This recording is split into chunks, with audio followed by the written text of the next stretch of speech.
Mr. Minister, can you talk a little bit about the importance of trade to Costa Rica's economy?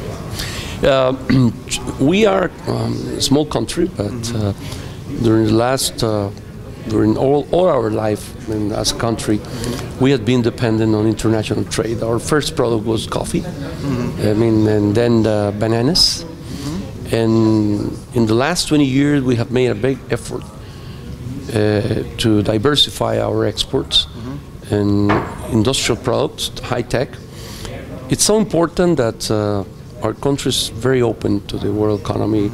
It's 106% of our GDP, of the gross domestic product, is dependent on international trade.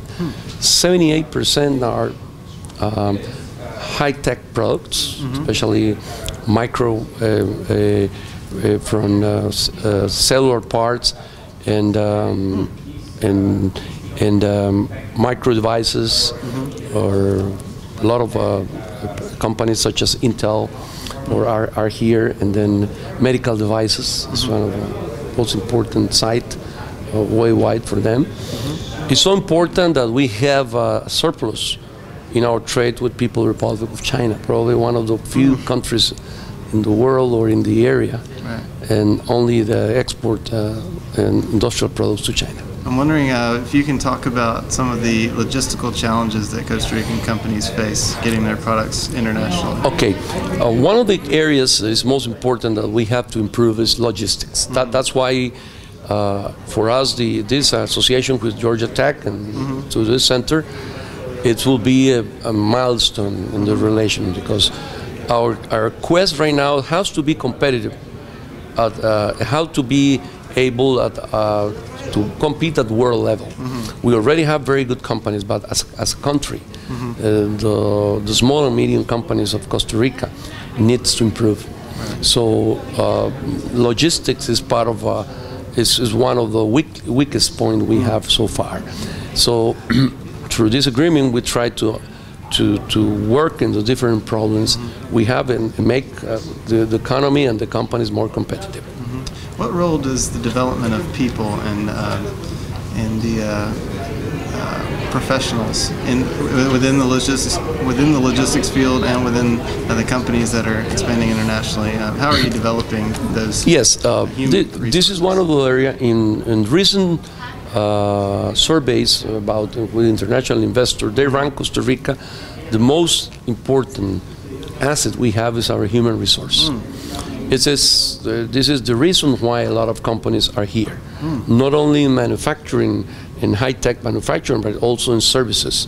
We do have a lot of companies like Hewlett-Packard, like Western Union, like companies, Procter & Gamble, operating worldwide sites for business services in Costa Rica. Why is that? Because our people, first, they've been trained in English language, and second, they are very good at in all fields, because our education system is very important, because we have dedicated a lot of effort, the government, and our investment in education. So in that way, as a small country of 4.5 million people, we can concentrate into making our people more and more competitive. Talk a little bit more about some of your biggest trading partners and what markets you foresee. We are very well diversified. Our biggest trading partner is the United States. It's around 38% of our trade is done with the United States. The second is a People's Republic of China. Third is the European Union. Fourth is our Central America and the Caribbean. So we are very well diversified. We are putting a lot of effort right now to develop a closer relationship with Asia, because of their growth. It's very important that we diversify to Asia in our products. If I understand correctly, did you switch your diplomatic recognition from Taiwan to mainland China in 2007? Yeah. With in this region, especially in Central America and the Caribbean, we used to have relation only with Taiwan. But a couple of years ago, the government decided to have diplomatic relations with China. What does that mean for companies that are?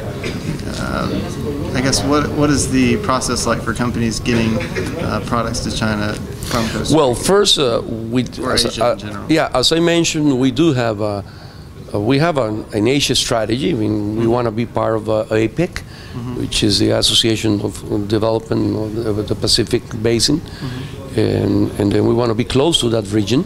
So we are, at the present time, we are having trade agreements underway with Singapore and with People's Republic of China at the same time.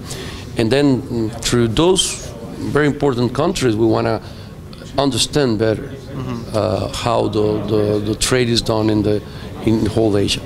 But it is important because we believe that we already have a CAFTA agreement.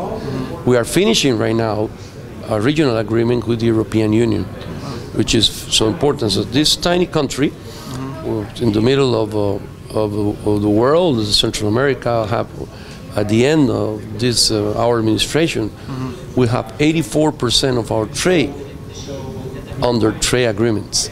It is very important. It's rule of law. It's very important for investment, and at the same time, it will help us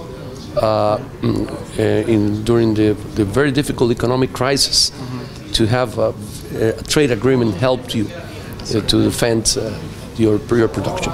And as I told you, we came from Guanacaste today to San Jose and saw some of the beautiful countryside of Costa Rica.